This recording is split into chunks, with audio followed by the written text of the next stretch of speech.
The final function we study in this class is control. This function of management regulates the activities of the organization so that performance remains within acceptable limits. Without control, organizations may not know how they're doing.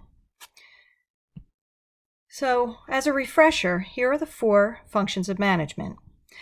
Now, the way I have it depicted, it looks like we have to go in a specific order. We don't. If you recall from the first chapter, you always have to start with planning. You always have to end with control. But we can bounce between organizing and planning and directing and planning and control. The important thing here is that control links us back to the planning function. That's where we set our goals. The function of control can help an organization adapt to environmental change, limit the accumulation of error, cope with organizational complexity, and minimize costs. The first step in the control process is establishing a standard. This happens during the planning function. That's where we set our goals. Now, if we could achieve all our goals very quickly, we wouldn't necessarily need to have a control process. But from the time we set a goal to the time it is actually achieved, a lot of things can change in our environment. And by having a proper control system in place, we can anticipate, monitor, and respond to the changes happening in our environment. Controls can also help us limit the accumulation of error. Think about an assembly line. If something is going wrong on that assembly line, causing a defect in a product, and we don't check those products as they're going through this process, all of them are going to come out with that defect. So if we catch it at some point, we stop the defect before it affects everything. You can also think about this accumulation of error with financial assets. Think about your credit card. If you never check your credit card charges each month, you might not notice that you're being wrongly charged for something, and that will just accumulate over time. So having a proper control process can limit that accumulation of error. When we have a very complex organization, a proper control system can help us manage it. Think about a huge organization with lots of money coming in and going out. Having proper budgets and controls in place, we can monitor where the funds are going and how it's being spent. And lastly, it can help us minimize costs.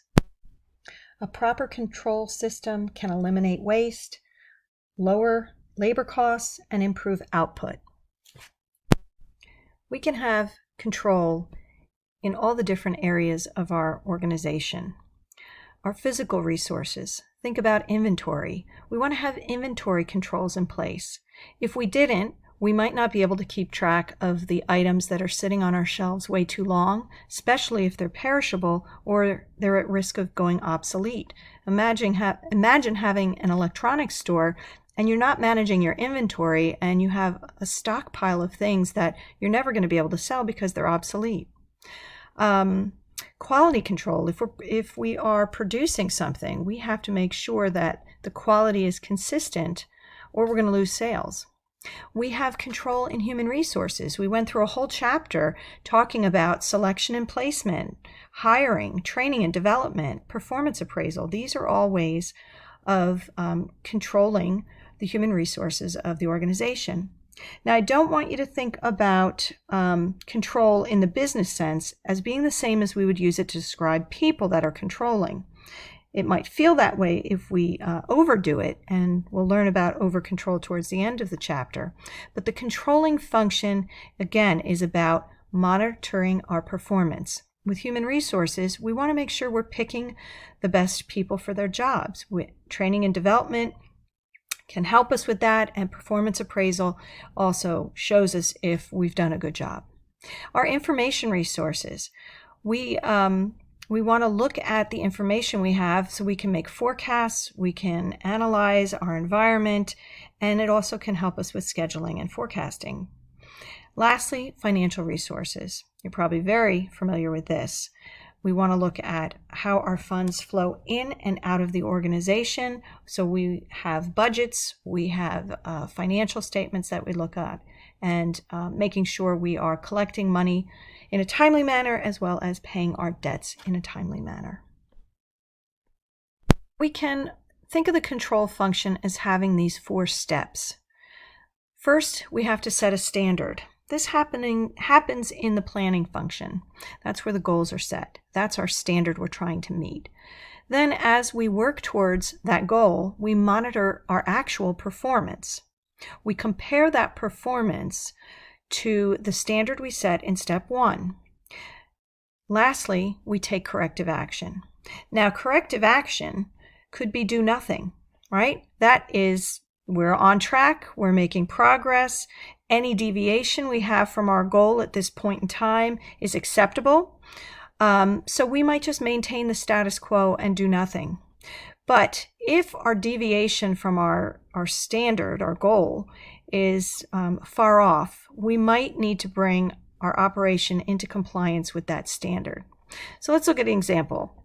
If I have a liquor store and I notice that my stock of a certain beer is starting to swell, it's not moving.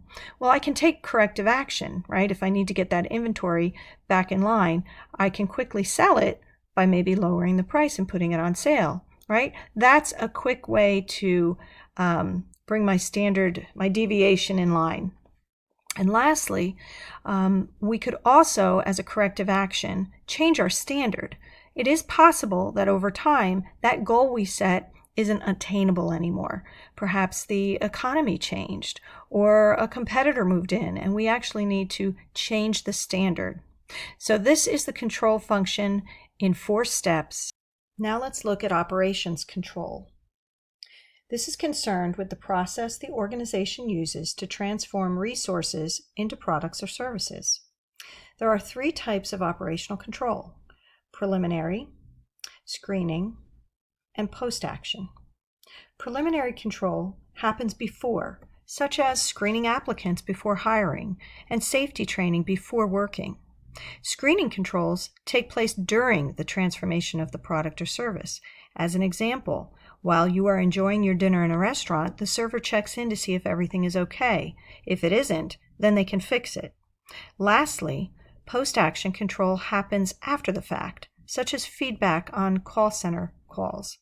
It can help for the future. It doesn't change what's done. Let's look at a very specific example, like making a pair of pants. Preliminary would be inspecting the raw materials, the fabric, before they're used. Screening could be noticing the seam isn't straight and adjusting the machine. And post-action would be inspecting the garment after it's made. Now let's look at financial controls.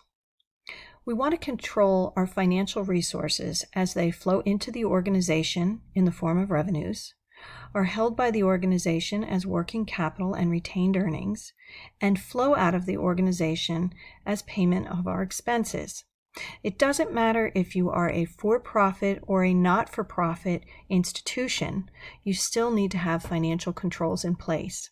If you're a for-profit institution, then the profits are important because you might have investors and of course you have owners that need to have a return on their investment. For a nonprofit institution like our institution here, we need to be good stewards of the money that is coming into the institution and make sure we are fulfilling the goals of the institution. More specifically, let's look at budgetary control. Budgets may be established at any organizational level. You can have a budget for a work group, a department, a division, and the entire organization. Typically, a budget is a year, but it can be less. For instance, if we have a short-term project, that budget would be for less than a year because it's just for a project. It may be expressed in financial terms, which is pretty typical. How many dollars, how much money you're given to run your project or your division or your department. But it could also be units of output or any other quantifiable factor. And since budgets are quantifiable, they make a very good yardstick for measuring how we're doing. Budgets have several purposes. They help managers coordinate resources and projects. They help define the established standards for control.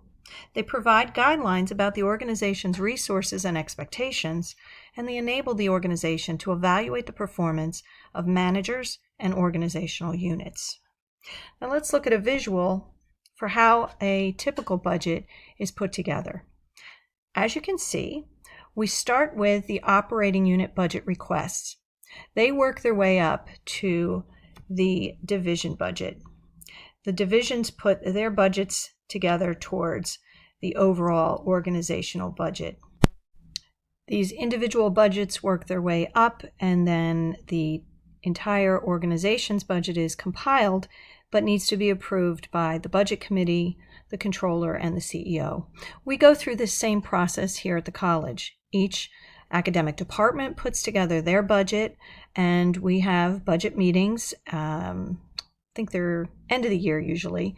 And we have to defend our budgets, and once they compile the entire budget, if they see that that we need to cut the budget, then a directive will come down from the top saying, in order for us to have a budget that works, you might need to cut your budget a little bit. And usually they'll give you some sort of percentage, say cut 5% out of your budget. Okay, so this is how it typically works, starting from the bottom, asking the operating units to put together their individual budgets, working its way up through each division, and then up to the very top. Okay, some other tools we have for financial control are our financial statements. Now, financial statements are a post-action control, right? These are looking back. So these are after things have happened. Our financial statement is a profile of some aspect of our organization's financial circumstances. Our balance sheet is looking at assets, liabilities, and stockholders' equity at a specific point in time, typically at the end of the year, and it summarizes the financial condition of the organization. The income statement is a summary of financial performance. This is the statement where we take our revenues, that's our income coming in, and we subtract out all our expenses, and we end up with our net income, which is our profit or our loss. An income statement differs from a balance sheet because it's over a period of time, usually a year, but you can have quarterly reports as well. Ratio analysis is another tool we can use for financial control. A ratio is simply a comparison of two things. In a classroom, we can do a ratio of male to female. In financial controls in an organization, we might be comparing to different things from our balance sheet. We might be comparing something from our income statement to our balance sheet. For instance, a very popular ratio or set of ratios are our liquidity ratios. Liquidity ratios show us how liquid our assets are. A very common liquidity ratio is the current ratio, which is just comparing our current assets and our current liabilities. If we don't have enough current assets, those are short-term, easily converted to cash assets, to cover our liabilities that are coming due, we won't be able to pay our bills. It's a very important ratio to understand and use. And the nice thing with any of the ratios we have, it allows us to compare our performance now to what we've done in the past. So we can see trends with ratio analysis. It also allows us to compare ourselves against our competition.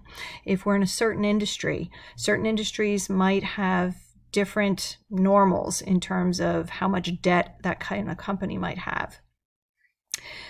Debt ratios obviously tell us our level of debt. And then operating ratios. How are we doing in our operations? So what's our inventory turnover? We can see trends. Are we turning our inventory over faster or slower? Obviously, faster is better. We sell it more quickly. A financial audit is another tool we use for financial control. We can have an internal audit or an external audit. It's an independent appraisal of how our accounting, financial, and operational systems are working. So an internal audit would obviously be done by someone working for the company, but with a public company, you also have to have external audits. Effective control systems have the following characteristics. First, if they're integrated with planning, they are more effective. So as we are setting our goals, if we come up with our control system at that point, it'll be more effective. For instance, we're starting a new company or we're starting a new division or product line, we might set our sales goals, and then our control system will be checking that we're hitting our targets as we need to. Effective controls need to be flexible. They need to be able to accommodate change. As we've learned, lots of things can change over time, so we have to be able to adjust our control systems. They need to be based on accuracy. There are so many decisions that need to be made. You have to make sure the information you're using is accurate, making sure that you don't have managers or employees giving you elevated numbers for things or underestimating things so that they look better. You want to make sure the information you're using is accurate. Your control systems need to be timely, meaning our control system needs to give us the information we need when we need it. It's not about speed, it's about being timely. And lastly, we want our control system to be objective, meaning we can quantify it. We don't want it to be subjective. We don't want to say, well, I think things are going really well. No, we want to know, what are our sales? What is the turnover rate? We want specifics so that we can measure, we can correct if necessary, and be effective in our controls. Hopefully this introduction to control in this chapter has helped you understand why controls are so important. But your employees might not have that same appreciation, and they may resist your efforts in the controlling function. One of the reasons we see resistance is over-control. Sometimes organizations try to control too many things. You have to be careful. If you're controlling too many things, your employees' behavior may change. You have to think about what is important to control and maybe what isn't. For instance, it's common to have a dress code in a business, but when that dress code includes grooming requirements and maybe specifies how long your hair should be, the color of your hair, if there should be any facial hair for men, the size of earrings, that can be considered unreasonable and a form of over-control. Another might be when a manager is paying attention to the exact moment you walk onto the floor for your job, and the moment you go off to lunch, and the moment you're back from lunch, and the moment you leave. If your job is getting done and you put in the hours, what does it matter if you come in a few minutes late? Especially if it's not that you're opening up a teller window or having to have the cash register open. You're working in an office and you stay late many nights or work through lunch. That might be considered over control as well. Next, we have inappropriate focus. This is when our control system is too narrow. For instance, at a university, if we want to have a very good reputation, we might want our faculty to publish. But if we set it to being the number of publications a faculty member has, ignoring the quality of those publications, that's an inappropriate focus. We don't want to sacrifice quality for quantity. Another example, when I was in college, I had an internship for a certified financial planner. He would have these free events where the public could come, sign up, and listen to a retirement strategy workshop. From these workshops, we would have the name, the address, and the phone number of all the participants. My job was to call them and try and get them to set up an appointment to come in and talk about their personal situation and get these people to become clients. So if I was being paid based on how many phone calls I made, right, instead of how many appointments I booked, that's an inappropriate focus.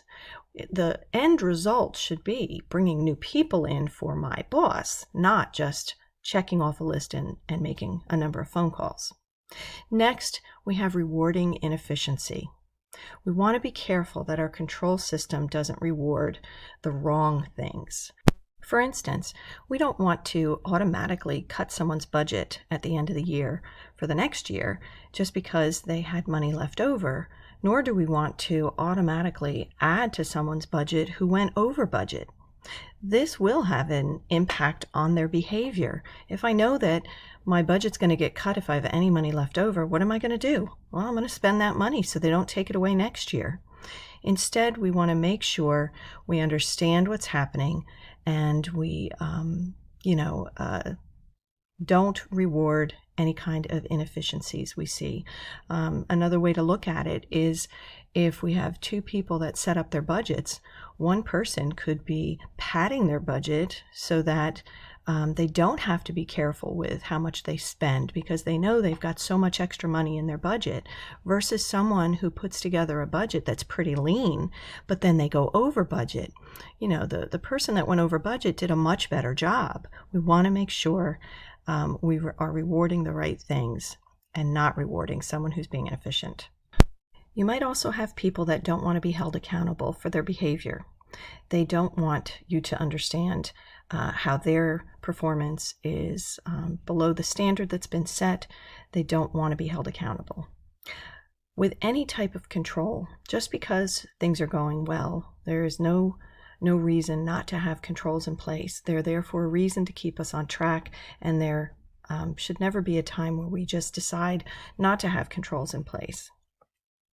Controls are always important to have, but it's important for them to be effective. We have to make sure that we set them up properly and we don't fall victim to any of these problems with control, such as over control, inappropriate focus, or rewarding inefficiency.